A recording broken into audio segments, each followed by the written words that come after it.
We were childhood friends, running a trucking business together. A net profit of over $350,000 a year. At the end of year split, he tossed me an envelope with $8,000 cash. Buddy, he said, you don't own the rig. This is for your trouble. I looked at him and his wife, celebrating their new BMW and their new house, and I smiled as I took the money. What he didn't know was that over the years, I hadn't just memorized every route, I had gotten to know every single client. The day I rolled up in my own tractor trailer and snatched his biggest contract right from under him, he completely lost his mind. Rick shoved a thick envelope into my hand and clapped me on the shoulder. Mark, my man, it's been a long year. His voice was thick with booze and a condescending sort of charity. I squeezed the envelope. It wasn't thin, but it wasn't fat either. The bills inside were so crisp they felt sharp. Rick, what's this? $8,000. A little something for your trouble. He grinned, showing off teeth stained yellow from years of smoking and drinking. It was a good year. We cleared $350,000, net. You don't have a truck in the game, you're just riding along, so that's a damn good piece of change for you. 350,000. 8,000. The two numbers exploded in my head, leaving a dull ringing in their wake. My heart plummeted, a lead weight in my chest. His wife, Brenda, clung to his arm, dangling the keys to a brand new BMW. The blue and white logo seemed to burn into my eyes. Mark, you just keep working hard for my Rick next year, and we'll take care of you.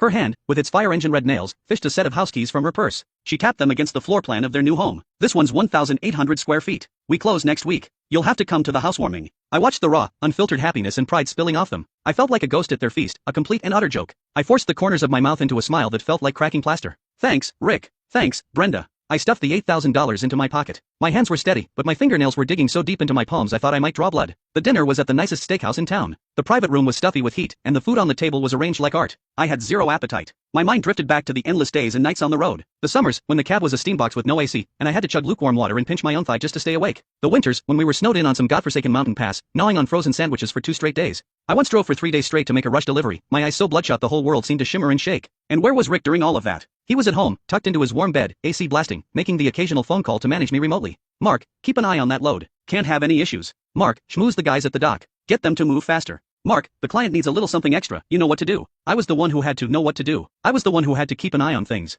I was the one changing tires in a blizzard and laying down planks in the mud. And he was the boss, reaping all the rewards. All because the title of that tractor trailer had his name on it. Here, Mark, have some lobster. You need to put some meat on your bones. You're all skin and bones from the road, Brenda said, dropping a piece into my bowl with the kind of pity you'd show a distant, poor relative. Yeah, trucking's a tough life, Rick chimed in, taking a sip of his whiskey. But that's what being a man is about. You gotta have something to strive for. His something to strive for was the BMW key fob in his hand and the new house keys in his wife's. My something to strive for was the $8,000 in my pocket. My trouble money. I kept my head down, pushing rice around my bowl, saying nothing. Every grain felt like sand scratching my throat. Humiliation and rage churned in my gut like molten iron. 4 years. We'd been partners for 4 years. Every route, every client, every way station attendant with a bad attitude, I knew them all. I'd learned them through sweat and sleepless nights. I had an encrypted file on my phone. In it were the contact details for every single client. Their shipping schedules, their bottom line prices, even what brand of cigars they liked or what kind of coffee they drank. Rick knew none of this. He just knew how to watch the numbers climb in his bank account each month.